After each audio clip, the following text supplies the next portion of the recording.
Sunny. Question for you. My teacher seems really bored. Like they can't wait for my lessons to be over, and they're looking at the clock a bunch and they seem so bored when we're competing. They barely show up on time. I feel really unprepared. It makes me not have fun. And I feel like they're treating me like I'm a burden and I'm paying them so much money to be there. What do I do? Okay, number one, in the pro's defense, I myself check the clock a lot while I'm teaching, but it's not what you're thinking. It's very possible they're coming in with a lesson plan. So for example, I go into every lesson with a certain amount of time allotted. Okay, I want to hit these 6 big concepts. I got 15 minutes per concept.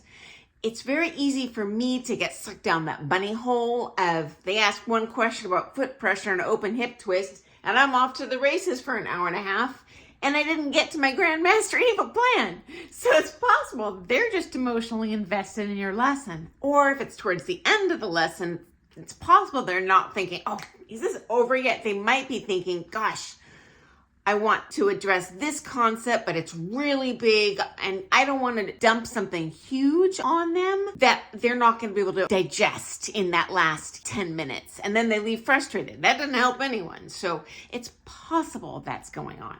Okay, number 2.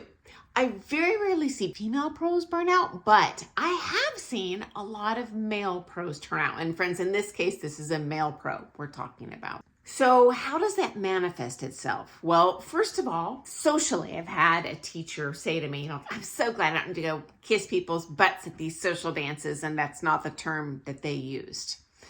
Number 2, I've worked with the teacher who was elated every time he had a private lesson canceled.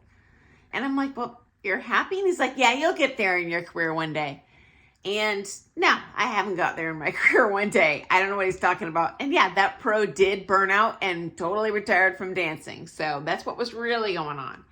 Number 3, I've worked with a couple male pros that hated Pro-Am.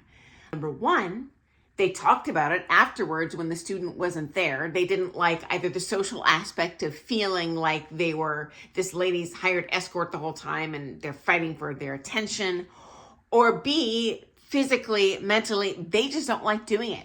I think they're lazy. I think it's their own fault because they're booking their clients like cordwood. Next. So of course you're going to burn out between lessons. Of course you're going to burn out on the comp floor. They don't even remember their poor students' choreography out there. When the music starts, I swear to high heaven, they're standing there and don't even call the poor lady up for the first quarter of the song. Now, what are you paying per minute to compete prime at that comp? I want to get every second's worth of dancing in there. And you know what? These people aren't dumb. As a professional competitor, and in this case, these people were former professional competitors, they know if you're serious at the comp, you want to send a message to those judges that you're there to win it, you got to throw it down.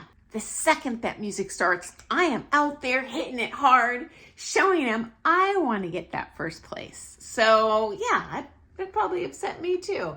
My next thought here. I have taken lessons from someone myself who seemed real apathetic in the privates. This was an excellent visiting coach, by the way, but they spent half the lesson like fadoodling on their phone, sat on their butts the entire time, and they weren't even looking at my dancing. They didn't get up once to demonstrate something. They didn't once dance with me, did nothing. And frankly, what good does it do me to have the best brain surgeon in the world doing my brain surgery if they're not even looking in the surgery? Hard pass. I'll take the second best brain surgeon in the world. Maybe that's just me. Okay, number 3.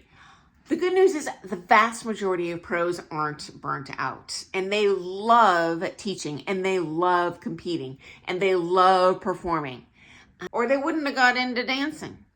And the good news is the pros that are in that position, they'll retire. The problem's going to take care of himself. My only question for you would be, are there other options for me in town now? Because in my opinion, even if that teacher maybe isn't as qualified as who you're taking from, hey, if they are bringing it and doing their best to help you be the best dancer you can be, that means a lot to me. I want a teacher who wants me to get better and it's not just sitting there collecting a paycheck. And frankly, I think your dancing is going to be all the better for it. So hopefully we have some more options. Final thought. Before you dump that teacher, I would have a heart-to-heart with them and say, hey, maybe it's just me. I'm feeling very insecure. This is what I see that's going on here. It seems like you're really excited in your other students' lessons. And then with me, you don't even seem to crack a smile on that comp floor. And I'm just feeling very insecure. Is there something I can do to make the lesson and comp more enjoyable for you? I personally, as a pro, would appreciate getting that feedback. And it gives you the opportunity to have a two-way conversation. I assume they're going to be honest with you and say, I'm being nervous at the comps. That's why I'm not friendly or whatever. No shame. I would want to hear where they're coming from. Maybe they don't realize that they're coming across to you in the lesson as not giving a rat's hoot. Maybe they don't realize that you need to learn by them showing you something and not just sitting on their keister and looking at the clock the whole time. That's valuable feedback. It's possible that they could change their tune. If they don't, it's possible that what you're already getting is the best that you're going to be able to get out of this person. So you might consider your other options, but I sure hope that's not the case. Good luck with that challenge, and definitely I'll look forward to hearing a follow-up on how that convo went. Okay, guys, I look forward to seeing you first thing tomorrow morning for some more things ballroom dance. Once again, thank you so much. For those of you who are giving me a thumbs up as soon as I post these videos, I gotta tell you guys, I'm a nerd. I look at that little YouTube management channel all day long to see, oh, how many thumbs up did I get today? And I get so excited when I see those. Okay, I look forward to seeing you tomorrow, guys. Bye.